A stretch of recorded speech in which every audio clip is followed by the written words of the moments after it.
চুয়াডাঙ্গায় 3 দিনব্যাপী কৃষি প্রযুক্তি প্রদর্শন মেলার উদ্বোধন করা হয়েছে।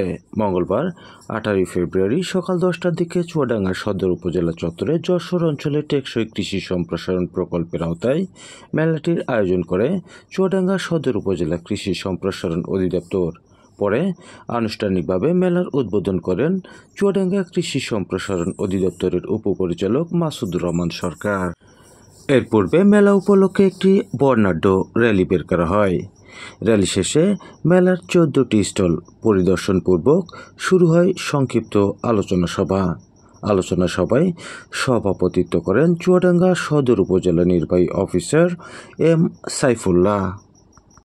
আলোচনা সভার প্রধান অতিথি চুয়াডাঙ্গা জেলা কৃষি সম্প্রসারণ অধিদপ্তরের উপপরিচালক মাসুদুর রহমান সরকার বলেন, এখানে যাতে বেশি থেকে বেশি কৃষকের সমাবেশ ঘটতে পারে সেই ক্ষেত্রে প্রচার প্রসারণটা যেন একটু বৃদ্ধি করা, বিশেষ সবাই আসুক এবং এখানে যারা উপস্থাপন করবে তারা যেন সঠিক তথ্যটা উপস্থাপন করে, তাহলে এই মেলার সার্থকতা অনেকখানি বৃদ্ধি পাবে।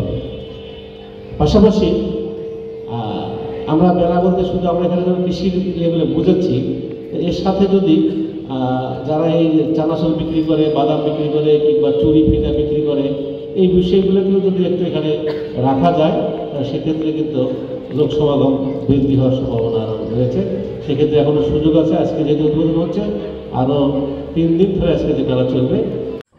চুয়াডাঙ্গা সদর উপজেলার অতিরিক্ত কৃষি কর্মকর্তা আনিসুর রহমানের সঞ্চালনায় স্বাগত বক্তব্য রাখেন চুয়াডাঙ্গা সদর উপজেলা কৃষি অফিসার আফরিন বিনতে আজিজ। বাণিজ্যিক কৃষি হচ্ছে মূল চ্যালেঞ্জ। তো যশোর অঞ্চল টেকসই কৃষি প্রকল্পের আওতায় আজকের এই মেলায় বিভিন্ন ধরনের প্রযুক্তি এবং নতুন নতুন উচ্চমূল্যের ফসল। এ সময় অন্যান্যর মধ্যে চুয়াডাঙ্গা কৃষি সম্প্রসারণ অধিদপ্তরের অতিরিক্ত উপপরিচালক শস্য দেবাশিস কুমার দাস, সদর উপজেলা প্রাণী সম্পদ officer doctor Mostafizur Rahman, senior মৎস্য কর্মকর্তা রাজিউর রহমান ও বিআরডিপি কর্মকর্তা আমিনুল ইসলাম উপস্থিত ছিলেন।